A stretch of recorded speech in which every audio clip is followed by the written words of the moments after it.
Last year, Pokemon Go blew onto the scene and took the world by storm, and we've now been hit by the first generation update. I'm Falcon, and today on gameranx, let's talk about 10 new things you need to know about Pokemon Go Generation 2. We're going to start off at number 10 with the most obvious. The second generation of Pokemon have been added to Pokemon Go. Quite a few of them have been discovered, and happily, none of them appear to be regionally exclusive. Now, that doesn't mean we can't discover something that's regionally exclusive, but if we're looking at it right now, it looks like everybody has access to every Pokemon. And that's good because it actually was a concern of a few people, myself included, that they might start doing things like that. I like what everything looks like now, and I like the additions that I've seen so far. Number 9, game balance has been changed a lot. There's been a lot of rebalancing that has happened with the Pokemon move sets, because some moves were, let's face it, really unbalanced and kind of a key to the city, so to speak.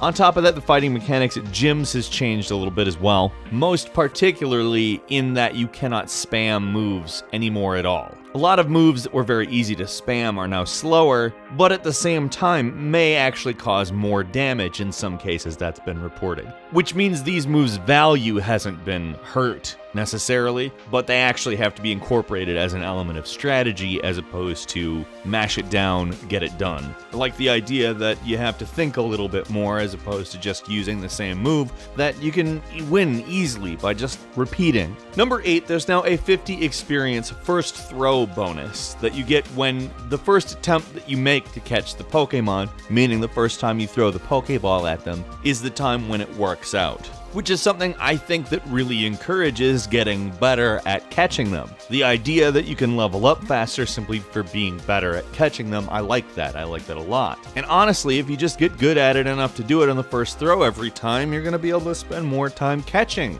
Pokemon. But don't think that you're just going to be able to, exit the screen and reset that bonus. You're not. It doesn't work that way. Oh yeah, they thought a step ahead on that one. Number 7 might make number 8 a little bit tougher though. Now Pokemon can actually move around on the screen while you try to catch them. So it's not exactly the same thing.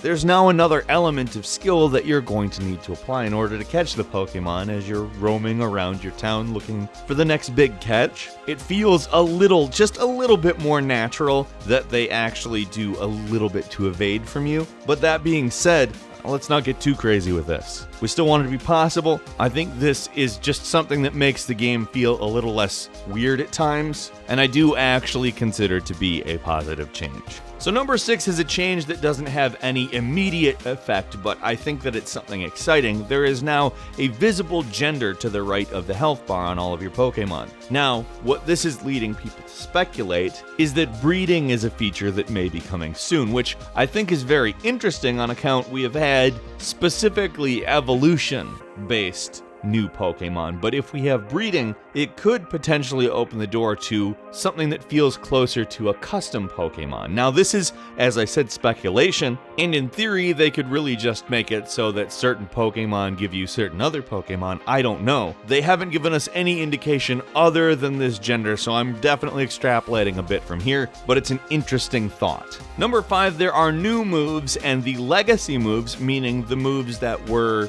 made obsolete by these new moves, are now no longer able to be learned. And in some cases, people have been rather upset on account the new moves are not an equivalent to the old move, but I'll say this, I feel like it's a little bit like the old Pokemon games where new generations could change the rules in certain ways, and I kind of appreciate that. Unless it gets in my way, then I will become annoyed. Thus far, it has not though.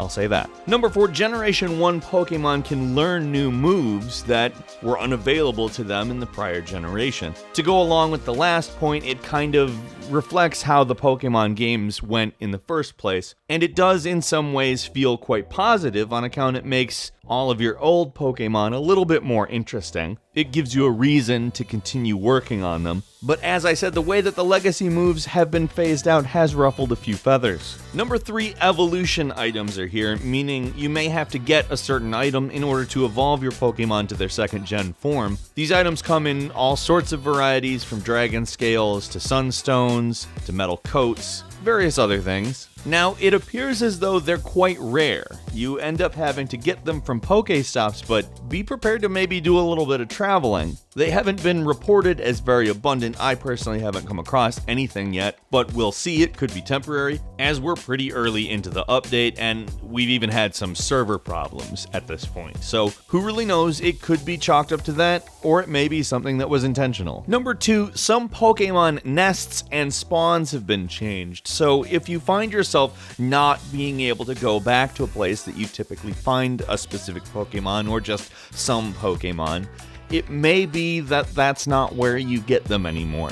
Don't get too freaked out. It's just a fairly minor change, but still, it may require you to change your routine a little bit. Hopefully not too much though.